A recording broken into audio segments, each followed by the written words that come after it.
One of the special situations that shows up all the time with factoring is when you're dealing with the difference of squares, meaning you've got a perfect square here and a perfect square here that's subtracted from each other. And the rule is, all you're going to have is the square root of this, which in this case is ax, and the square root of this, which is b.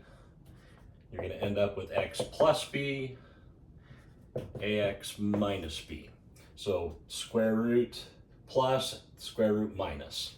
Okay, so in a real situation, in this case, the square root of 4x squared is 2x. The square root of 36 is 6. So we're going to get 2x plus 6, 2x minus 6.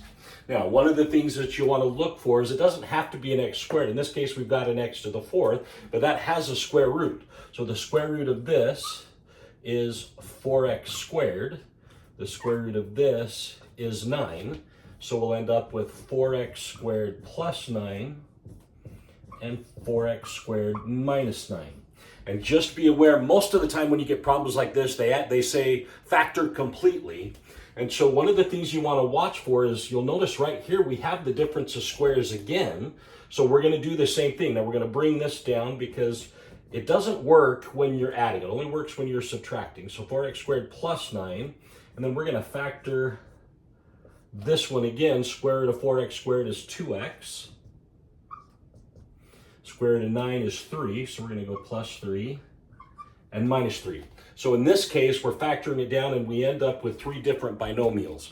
But it's something to look for always, and for some reason the math books, they always throw in problems like this with, especially with difference of squares. But anytime you're done factoring, you may want to look at your final terms and see if they can be factored down anymore. If these videos are helpful to you, please like and subscribe and pass the information on to those who it might be helpful for.